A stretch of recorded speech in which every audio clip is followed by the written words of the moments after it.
Thomas was alone. Thomas decided to start listing his observations for posterity. 1. The whole alone thing. Okay, interesting. Thomas couldn't fall past this block. Think, Deb. A big jump. But Thomas knows. This all seemed a little dangerous. The world was not to be trusted. It was unstable, and it seemed to Thomas that it could let him. Thomas wondered whether the portals were actually taking him anywhere. He felt like he was making... It might have been paranoia again, but Thomas could have sworn the world was becoming more complicated. It always seemed to be one step ahead of his skills. It had been... Something about the boiling, toxic, glowing water intimidated Thomas. He didn't like... The loneliness was getting to Thomas. No amount of observation or obsessive note-taking could combat that.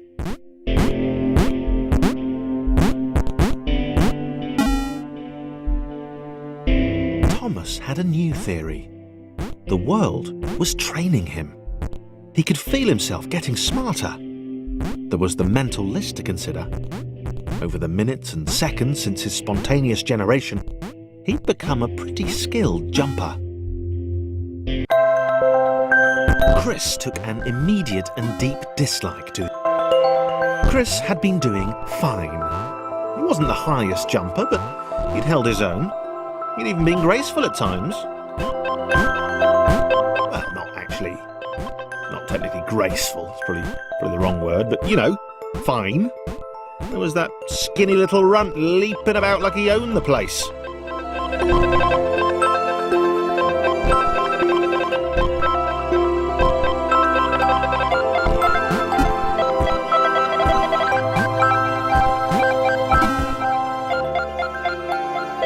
Okay, this was more like it. A glowy white thing. Only Chris could get to it, which of course made it all the more enticing. What would it do? Was this good? Because on the surface, it did not seem good. Chris was pretty scared. Little Red seemed fine, happy to be on his merry little adventure. Chris couldn't shake the feeling that things had taken a significant... Chris stared at Thomas with pure hatred. He seemed so very happy at their situation. Friends together, a brave fellowship of quadrilaterals on a quest for greatness. That would be fine. But it was all the obvious observation that Thomas was doing which grated. Every time they saw something vaguely new, Chris would hear a satisfied little from the vaulting idiot.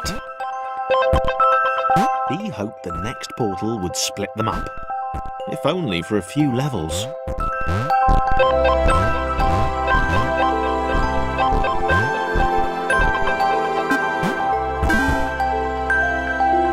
John knew. He knew that this was his chance. A moment. This would not do. John needed room to show off his exceptional skills. As it was, he was trapped on the wrong side of these little dot things. John inhaled the air of the open space, and it smelled of awesome. Time to flex those muscles, to put his training to use, time to show those little dots how it was done. John decided to press the switch, to let the little dots catch up with him. John cared for his new allies. You could tell from the sympathetic expression he'd practiced in the mirror all these years.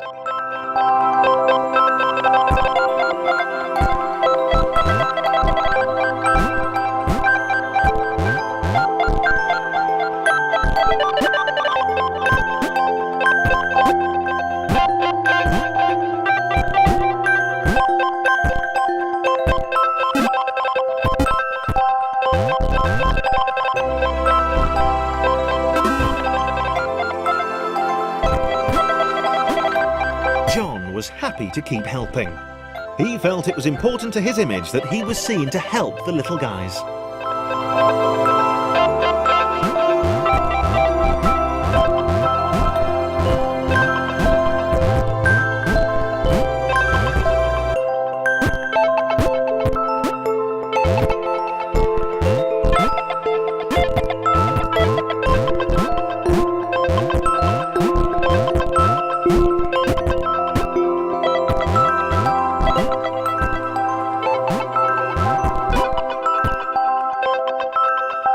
He didn't mind them so much either. The red one, Thomas, had a charming way of applauding every time John jumped. The angry orange one was less immediately likeable, but his unremitting cynicism and tutting amused John.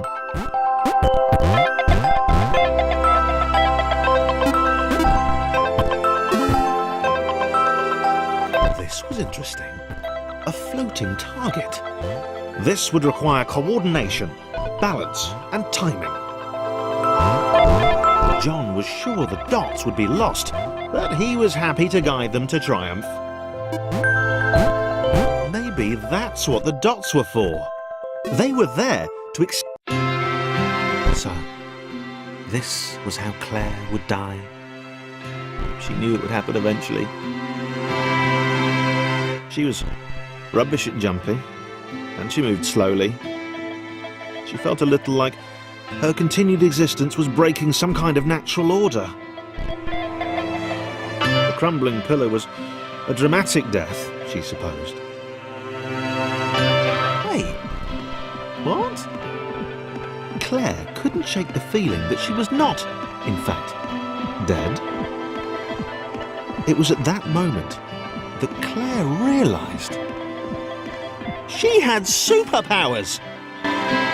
She'd need a cape. There was no getting around that. You couldn't be a superhero without a cape. Claire didn't want confusion. If you saw a cape, that made matters clear. You knew what you were dealing with. All right. Fear not, my skinny friends, for I am Claire, and I will save you. Claire needed to come up with a superhero name as soon as possible. Claire was rubbish. Claire arrived just in time, which was, of course, the perfect moment for superheroes to arrive.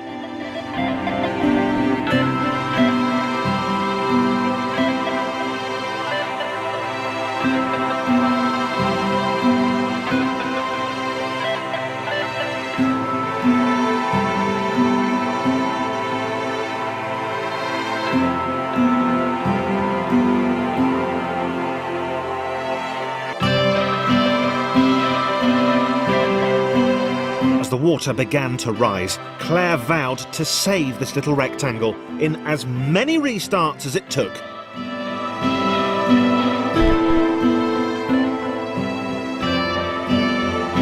Claire wondered if Thomas would make a good sidekick. Or was she more the lone Avenger type? She liked that. The sole hero in a world of rectangles and conveniently placed pools of toxic water.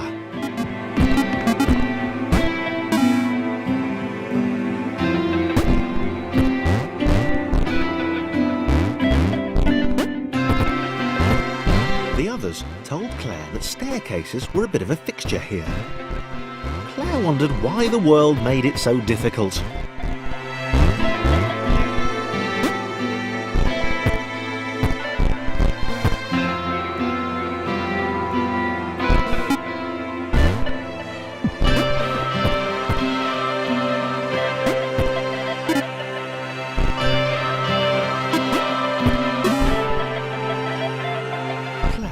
Probably needed a nemesis, a villain who would show their true colours at the worst possible moment, hurting all she held dear.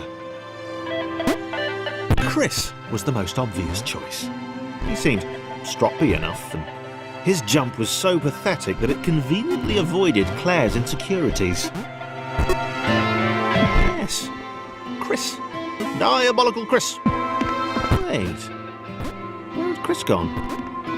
Was he off somewhere, plotting Claire's downfall? Claire was honest, and she had to be because she was a superhero. This was a troubling turn of events. Still, there were reasonably sized bodies of water to cross.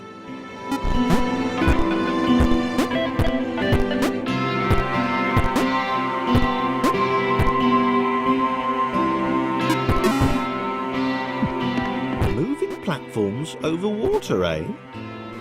Claire's newly heightened senses told her that there were multiple paths across with various possible configurations of the little posse. They were doing really well. Claire hoped she could get them all across. John was fully aware he could do this alone. Thomas...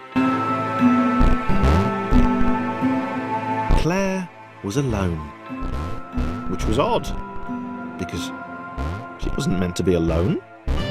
She needed to be where there were rectangles to save.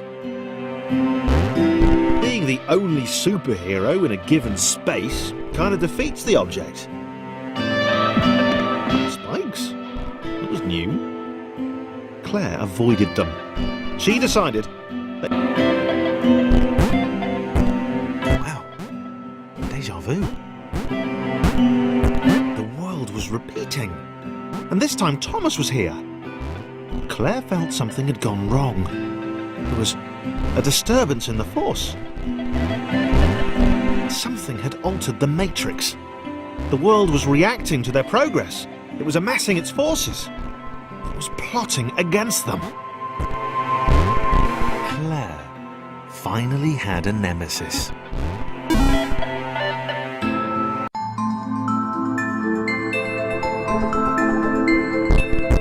Laura was pleased this one was behind a wall. Maybe he'd never know what she could do. Maybe they could just have a conversation. Hang out.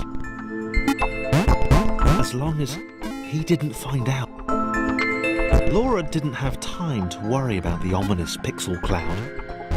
It had been following her for...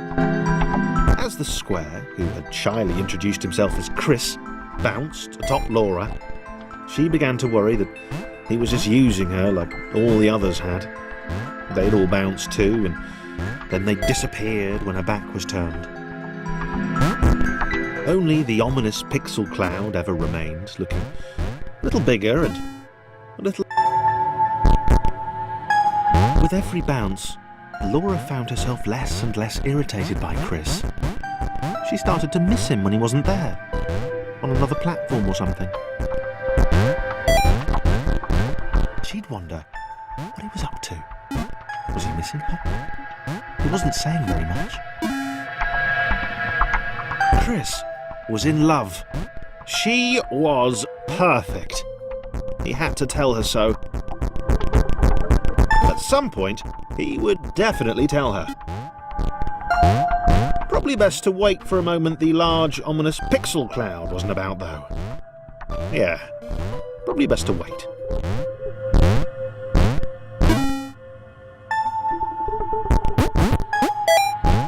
Chris was massively disappointed to run into the gang again. He'd enjoyed the alone time with his new girlfriend. Was it too early to refer to Laura as his girlfriend? Only if I say it out loud, he told himself. He didn't want to scare her off.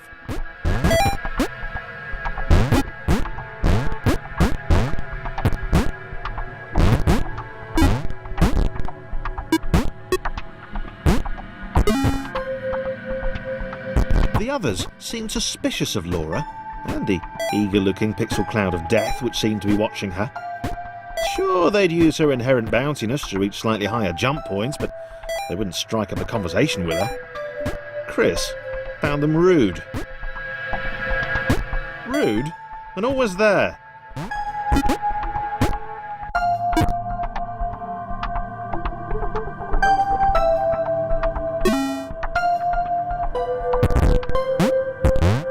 The others wouldn't drop it. Who's that cloud guy? Why is he following us? What's that rumbling hungry sound he keeps making? Chris, can we just leave Laura behind?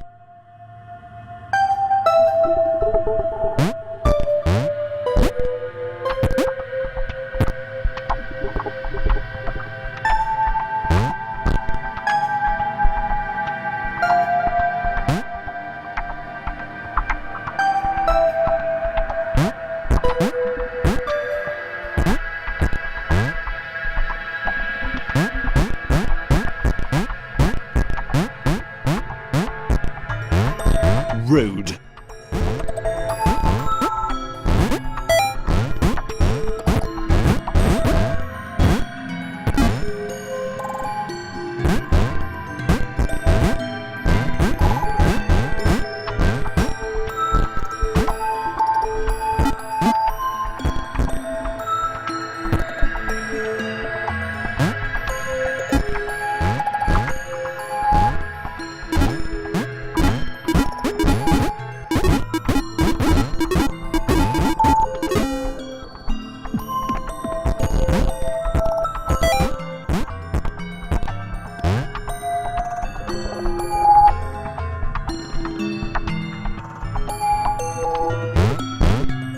Laura liked her new gang. She liked Chris. She liked having friends. These ones seemed to be sticking around too. Not like those losers from before.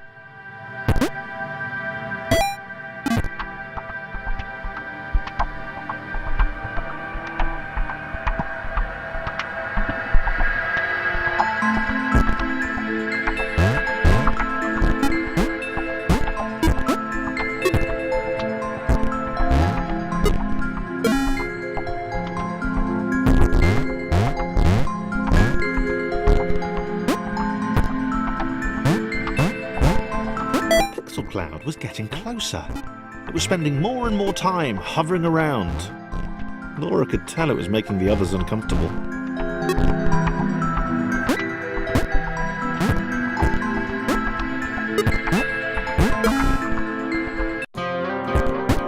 Thomas did not like the cloud. He'd long since stopped listing his observations, but he instinctively observed that this thing was bad.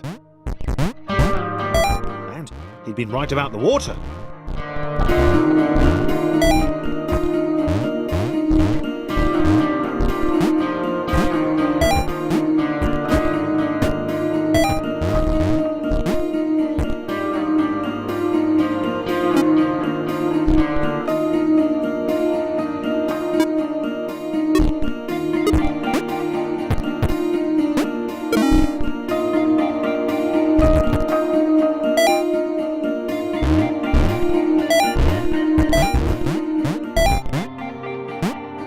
Thomas could tell Chris was in love, and that was fantastic and everything, but that didn't mean they could let the doom cloud keep following them.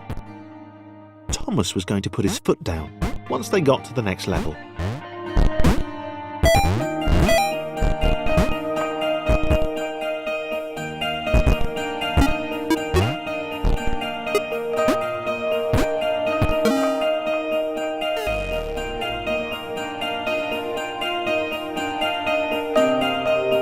Chris missed Thomas. Wow. Did not see that coming. He felt a little guilty too. Without his love for Laura and subsequent reunion with the guys, Thomas would probably still be with them.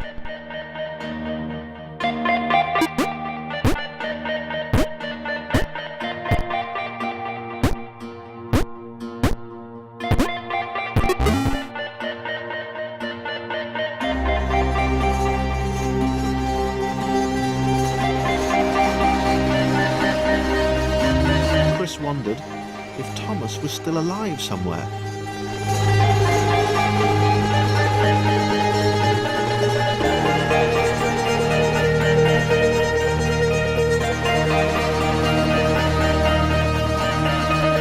He wasn't going to go looking for him, but he did wonder, and that showed character.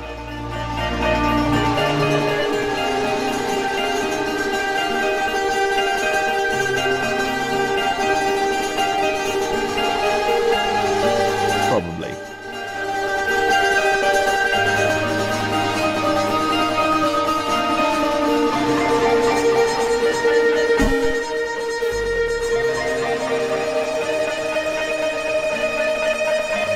Maybe the others hadn't abandoned Laura all that time ago.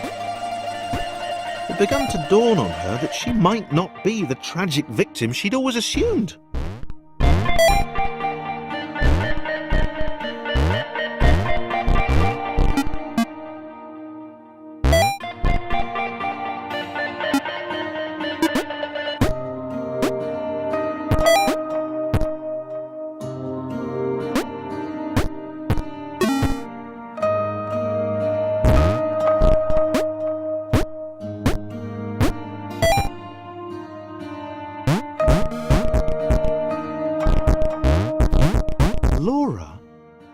the bait. She had a hunch that she wasn't needed anymore.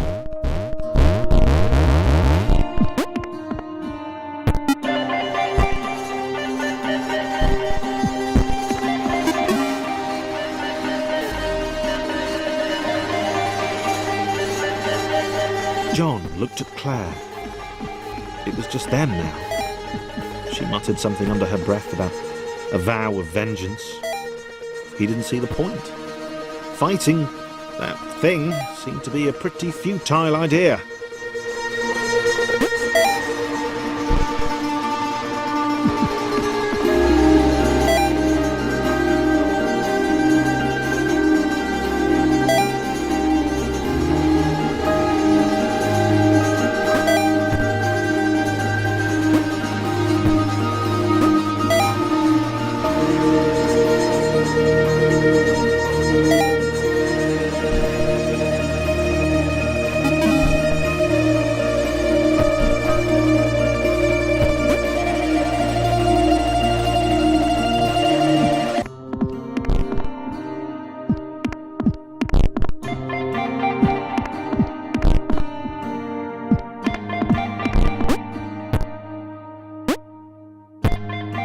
As they struggled to get to the next portal, John hoped that he would be the next to get eaten.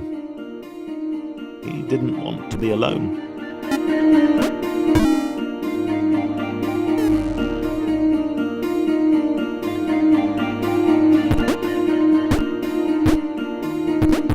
For the first time in a while, John didn't have an audience. He was alone. Leaping from black square to black square didn't seem nearly as exciting now. It just seemed empty.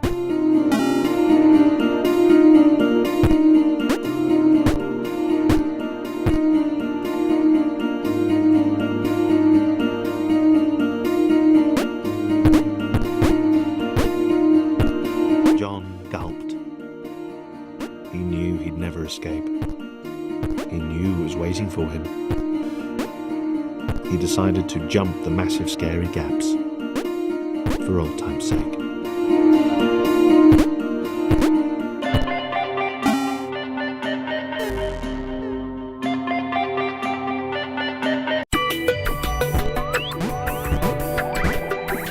James had always been different. And not different in that kooky, OMG, you've totally got to meet my mate James, he's literally insane kind of way.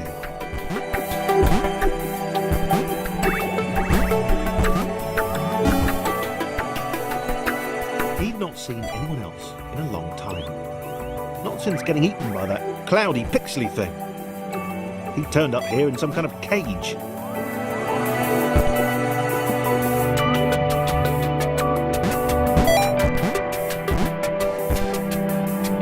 We'd gotten out, but it had taken a long time.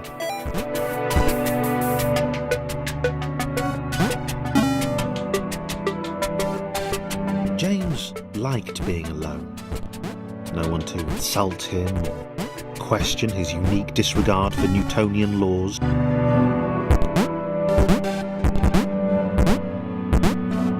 The little red guy looked confused. His cage was a lot smaller than James's had been. James decided to find... Thomas had no idea why he was here. One minute he was with his friends, the next he was being free. His turquoise hero seemed uncomfortable. Thomas imagined he'd feel the same way if he fell upwards all the time. If he didn't know better, he'd have thought James didn't want to meet everyone.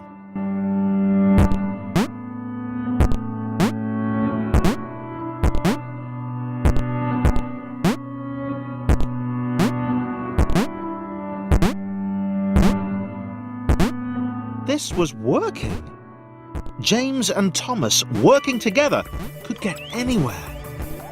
James didn't seem to understand the immense ability he possessed.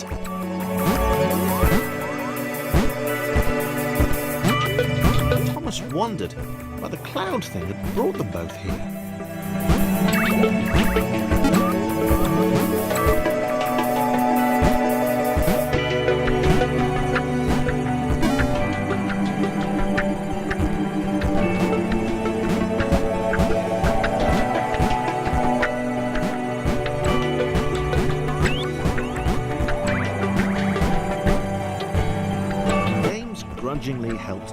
to each portal.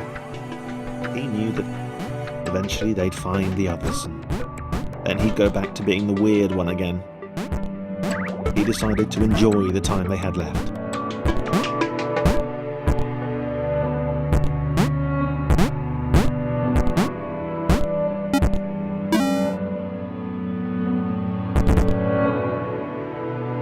Why did Thomas even want to spend time with James? Was he not repulsed by his weird colour?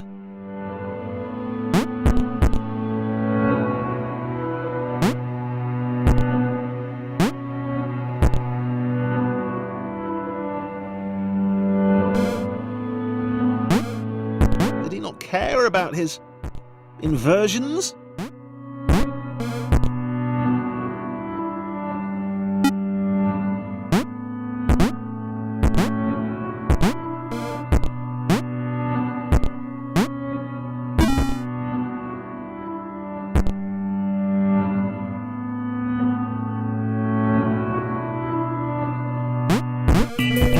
James was having fun for the time being. Sarah leaned her wizened head back and laughed. Ha ha ha ha ha ha! The quadrilaterals were apparently after some friends of theirs. How? She spoke in terms she could only hope they might understand of the fountain of wisdom, the channel through which all data flowed.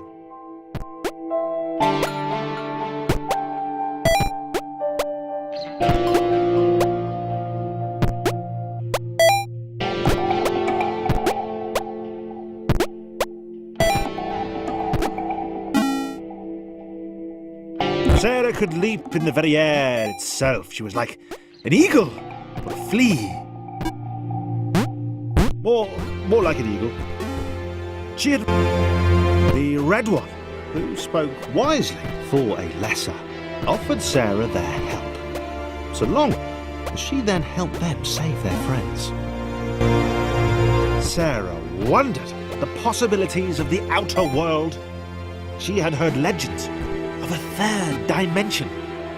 Perhaps she'd encounter one of those curves the blind... A single jump each? These were truly weak creatures. They possessed heart, though. Sarah might consider taking them with her, if they were up to it, which they were probably not.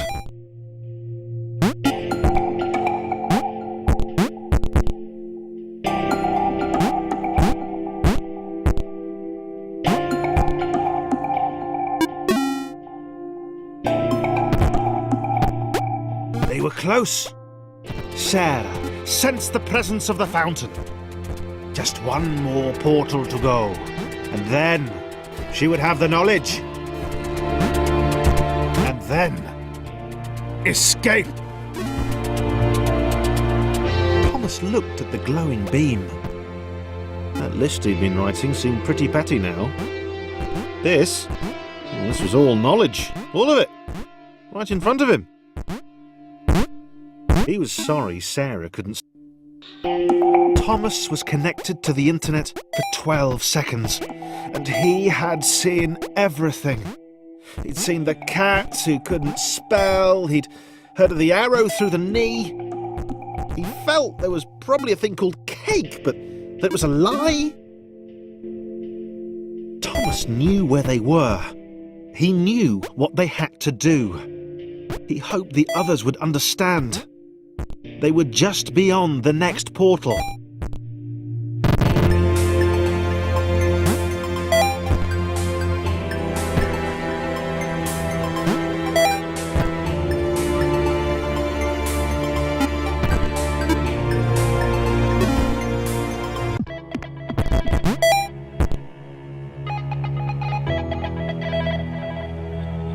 Thomas knew they couldn't escape. They'd been trapped permanently from the moment the clouds ate them. He explained this to the others. It was impossible to gauge their reaction. After all, they were just rectangles.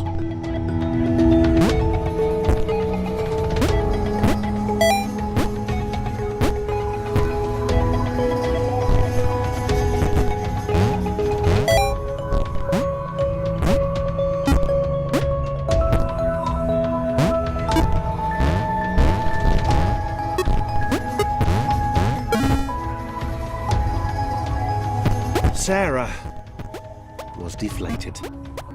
She'd not even got close to the fountain. She could tell from the earnest expression on Thomas that the information it had imparted was clearly important. Sarah knew her destiny was now to support him.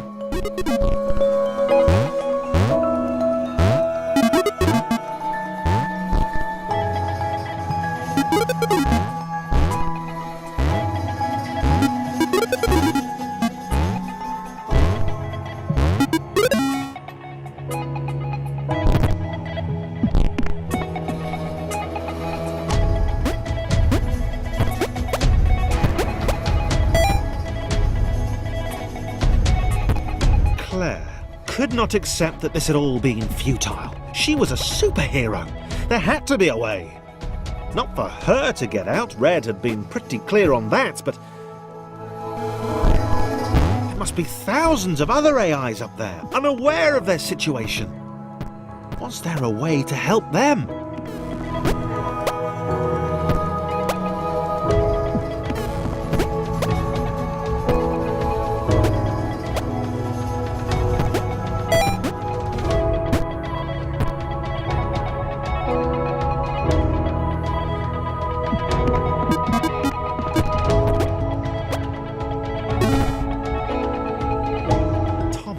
Led his friends to the creation matrix, the system which generated the worlds up above. He had a plan. They were going to redesign the world. That's what the humans did. They changed the world to suit them. Why couldn't they do the same?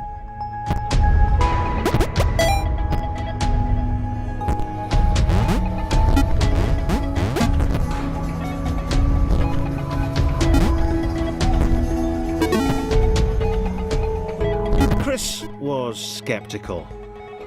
He knew his abilities would be of no use to anyone, but Laura smiled at him. And immediately, he knew he had to do everything he could to help them get there.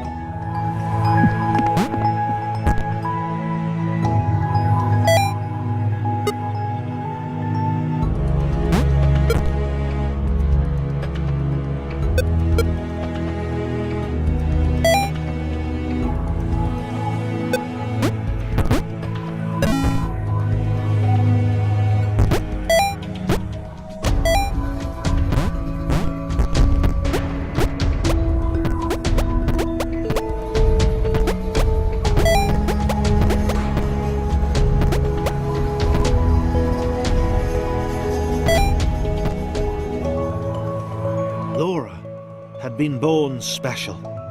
She understood that now. She was created to help others.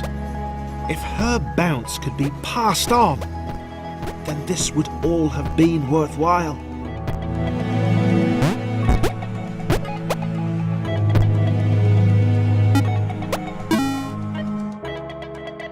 Thomas liked the idea of being an architect. He wanted to modify the world to help others. He was sick of these contrived spaces, these intentionally obtuse paths and puzzles. He'd do things differently. He'd empower them.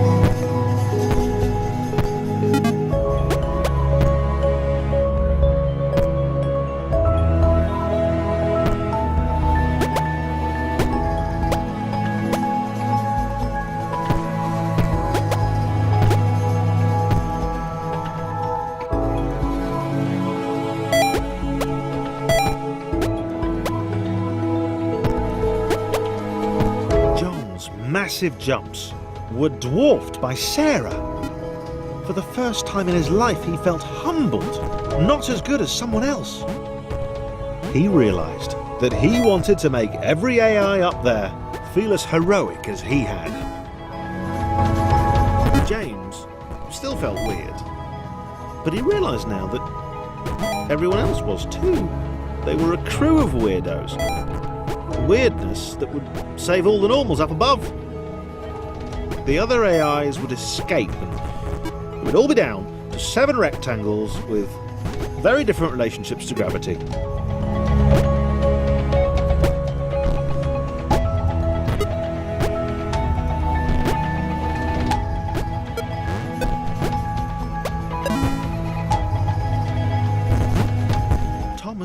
he'd never meet Nathan Fillion or a Transformer. He'd never get to visit Gotham City or eat at movies. It didn't matter. If he and his friends jumped into the creation matrix, they could give everyone else in the simulation a chance to.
Beneath his feet.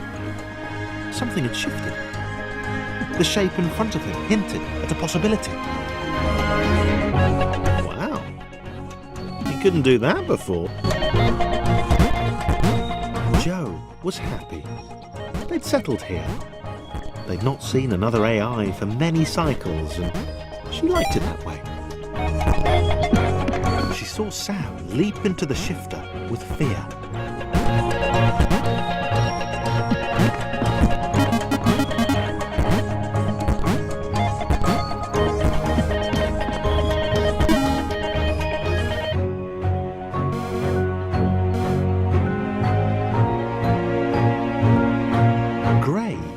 Work it out. Why was the world letting him do this? It was dumb. It was awesome, obviously, but why? They seemed to be leading him up, and to the right. Joe wished Sam would stop. This was just like the time with the pixel clouds. They hadn't seen any for a while. He was always running off like this. Sam was sorry, and he tried to calm Joe down. He couldn't explain why he felt this way. He just knew. Paul felt it.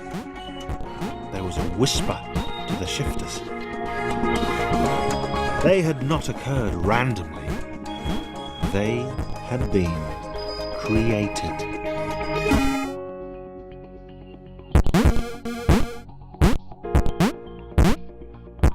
Gray listened to the old man. The shifters had been placed in the world by the architects, AIs who sacrificed themselves to fuel their escape.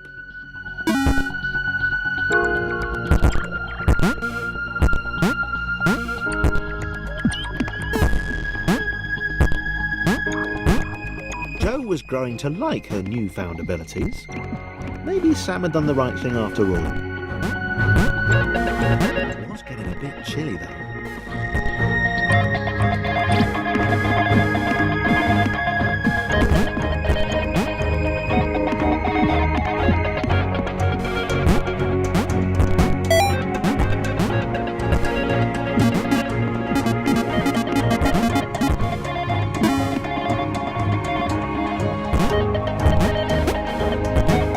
Gray had left the old man behind.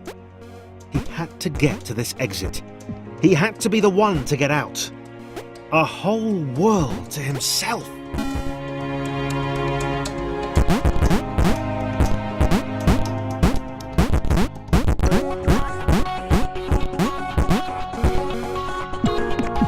Paul cursed Gray. He should never have told him. He had to get to the other AIs of the world, warn them about Gray. Stop him.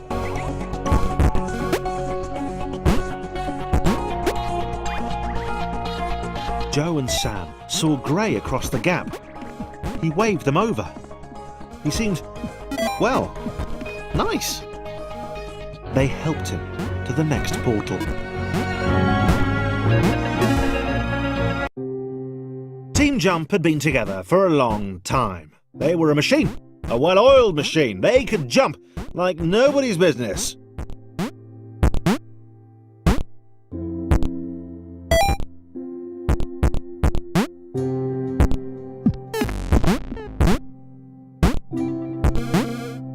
They thought as one, they acted as one.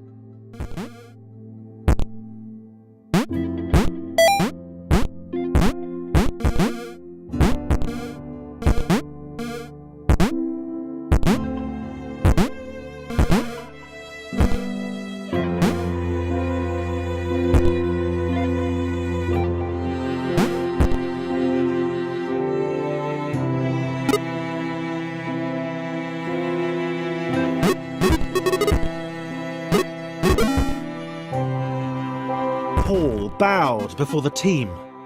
He begged them to help. He told them of the outer world, of the cats who couldn't spell, of the liar, Gray.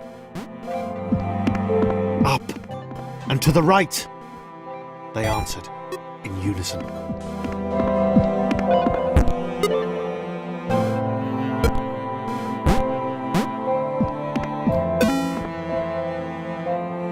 Gray, Joe and Sam continued moving upwards. They had to make it. Gray had told the couple he was looking for a lost friend. He'd made something up about being alone on a quest for lost allies. They had eaten it up.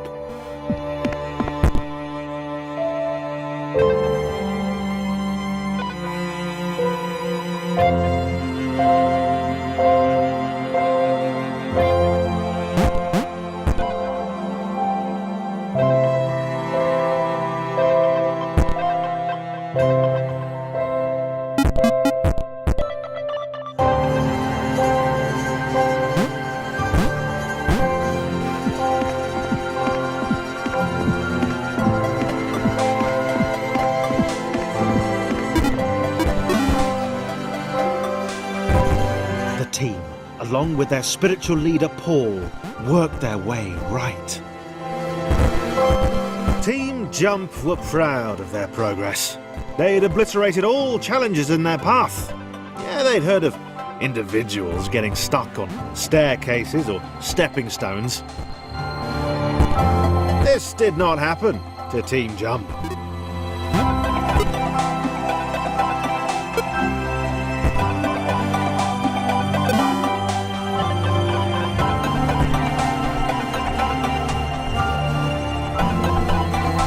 Gray could tell they were nearing the exit portal. He smiled to himself, trying to work out the easiest way of dispensing with his allies when the time came.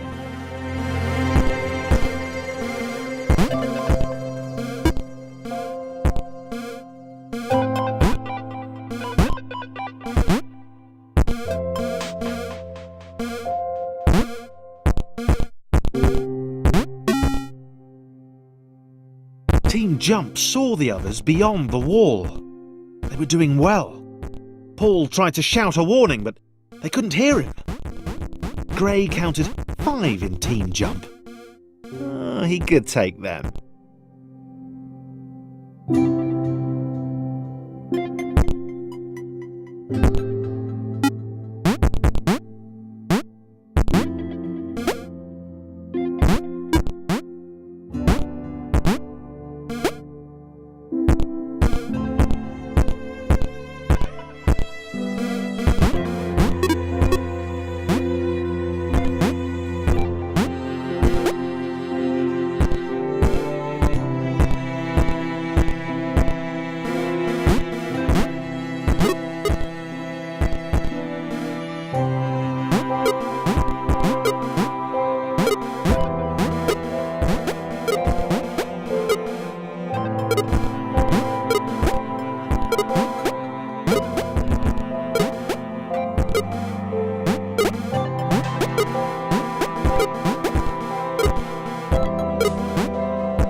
was worried at how silent Gray had become.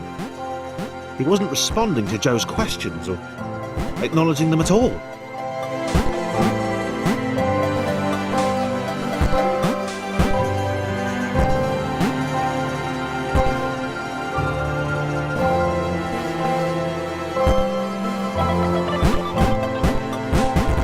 Are they really trying to save his friends?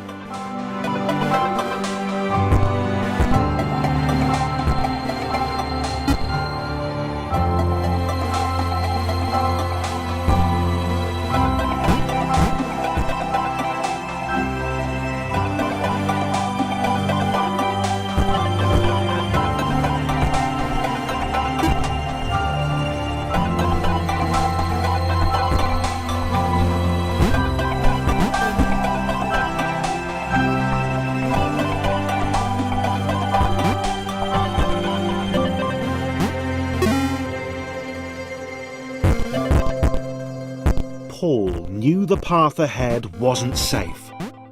He told the team to wait, that he'd come get them when it was secure.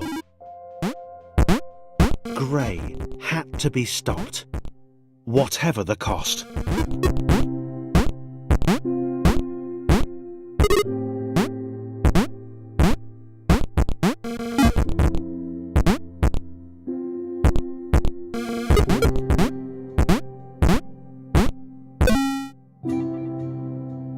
The pixel cloud had been separated from its allies for some time. She'd not heard the order to retreat.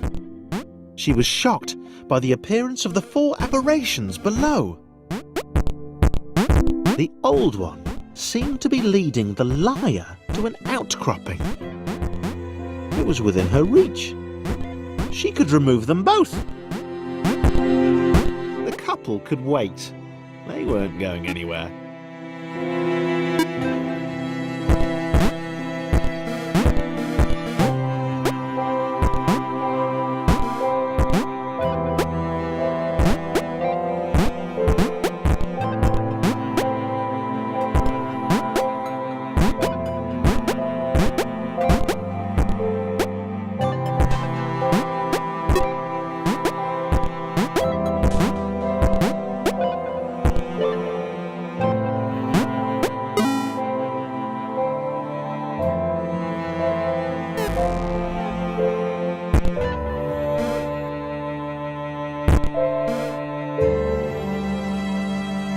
Joe and Sam ran.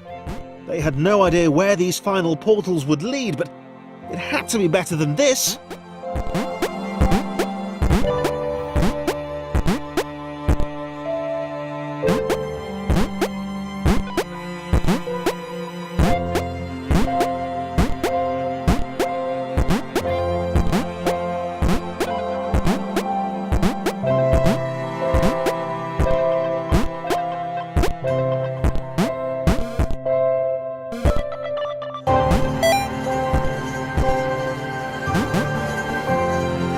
Leapt